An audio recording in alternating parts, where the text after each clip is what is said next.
Every day we get up, we go to work, and yet and still there are bills to be paid. And now, bills is one thing that'll never go away. No matter how hard you try, there's no magic potion, there's nothing. Bills are going to be there, and they're always going to be there. Now, when we examine our bills, what do you look for? Well, some people think that, just a cable bill is a cable bill. No, it's a bill of service. Now, I believe that service, should be what it is, and that's service. And a person should pay for service. When service is not given and a company still wants a bill, to me, that feels illegal. And personally, a lot of us has gone through that. Back when I was renting, I had a slum landlord that didn't want to fix anything, but come the first of every month, I guarantee you, 5:15 p.m., he would knock at the door. He would want his rent money. And if he didn't get the rent money then, he said that, he'll be back on the 7th, which was the time allotted between the 1st and the 7th. Any day after that, he was ready to go up on the rent and possibly evict you, if anything. And, I was glad to be able to save up enough money to be able to get out of that, to get a better job, to finally start to do something for myself. And as for doing something for myself, I moved on. I went to school a few times, and for some people, school is not the ideal thing. And that's even for myself. School is not the ideal thing, because school actually brings about what you don't want, and that's debt. But to get back to the subject, now, I moved into a different place. And this time the landlord was great.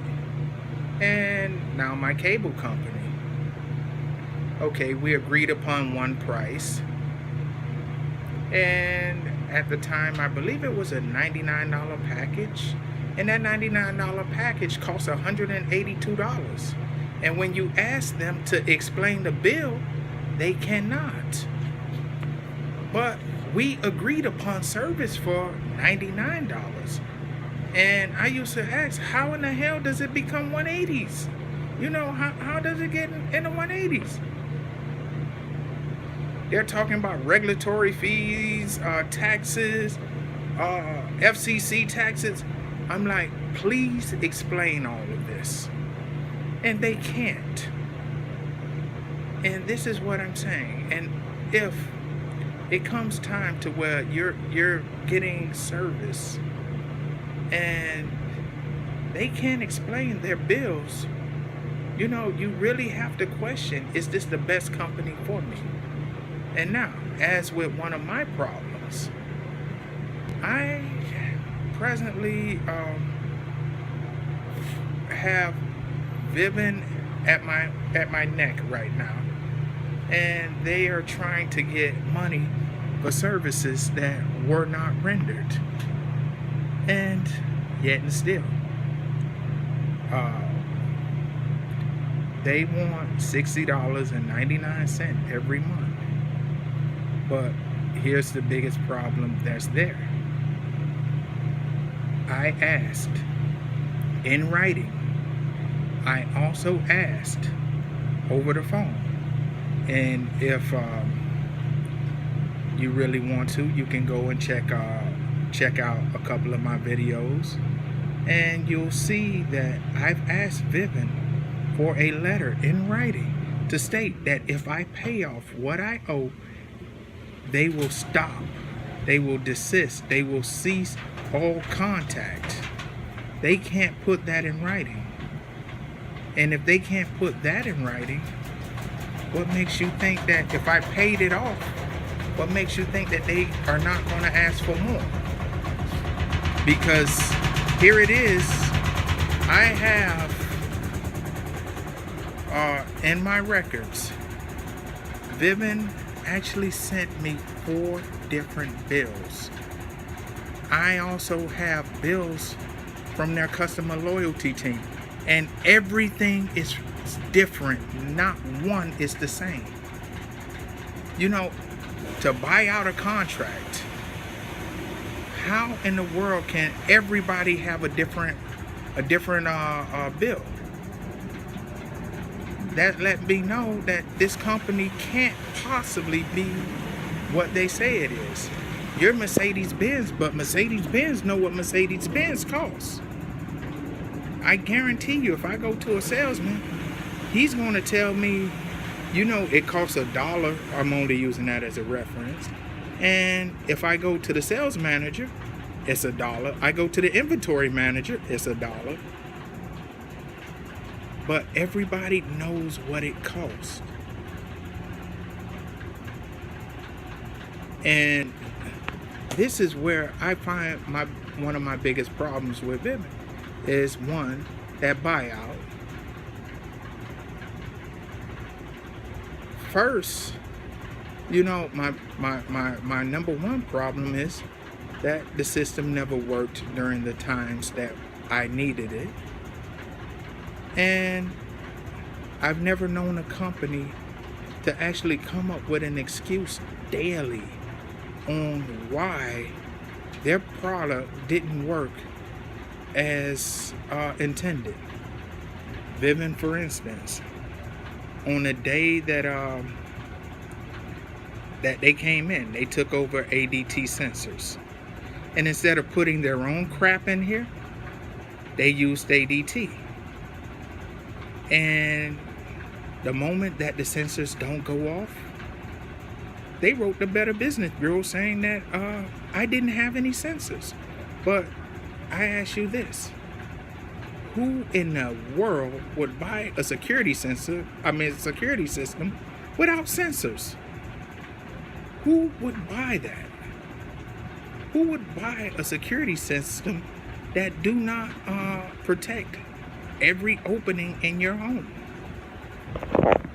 You know, that's like you're buying an auto alarm and it only protects the driver door, but any other door can be broken into. Do that sound reasonable? Do that sound logical? No, it's not. So that's one problem. Another problem, my system was in reboot for over 3 weeks. And one day the alarm decided it wanted to go off on its own. And instead of helping me, customer service hung up on me. And when I state this, they tell me that it never happened. But yet and still, I had to get somebody to disconnect the system. And there it remains disconnected to the day, because there's no way I would let these people come in and, you know, if they would at least admit that, hey, their system is not 100% functional and all of this, you know, maybe we might have room to talk. Maybe we might have room to continue to do business. But because these people have been nothing but a pain in my side, there's no way I would allow Vivint Smart Home within my home, within my anywhere on my property. My alarm never sounded when somebody tried to break into my back door. My dogs had to alert me. And if it wasn't for my 2 dogs, I wouldn't have never known. And if you are somebody that's looking for a home security system, go any place except Vivint Smart Home.